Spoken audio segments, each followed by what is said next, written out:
Tu es un malade mental avec un cœur, merci Meta. Je suis humoriste et j'ai un spectacle de stand-up où je raconte mon histoire de transition. Transition pas écologique, hein, parce que je suis pas un arbre. Je raconte que je suis assignée femme à la naissance et que je transitionne vers la masculinité. Et ce qu'il y a dans mon pantalon, c'est du talent.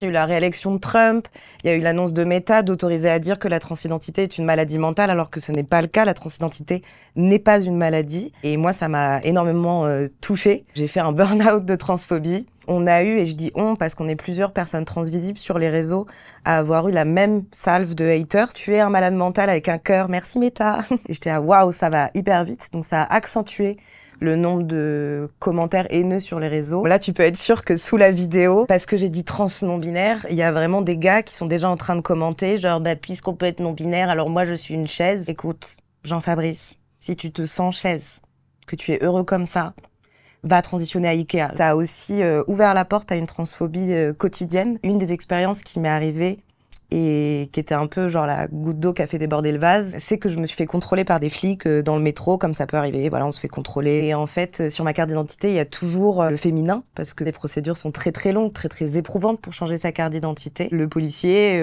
m'a dit, maintenant il faut choisir, c'est madame ou monsieur.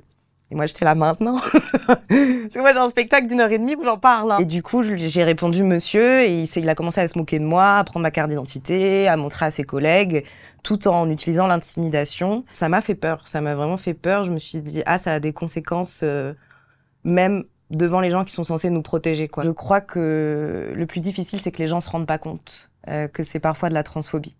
Donc, pour expliquer, la transphobie, ça peut partir du fait d'être mégenré. C'est-à-dire que moi, quand on me parle, on me dit elle, la meuf, au lieu de lui, le beau gosse, tu vois. Ça peut être de la maladresse, ça demeure de la transphobie, ça veut dire que t'es transphobe essentiellement, mais ça demeure de la transphobie. Et ça va jusqu'à des personnes trans qui se font tuer pour le simple fait qu'elles existent. Et à l'intérieur de ça, il y a aussi une perte de droits qui arrive de plus en plus, on le voit aux États-Unis. Les personnes trans sont exclues de l'espace public, notamment du sport. Dans tout ça aussi, il y a l'impact sur la santé mentale, qui est du coup, moi, ce qui m'a touchée en premier.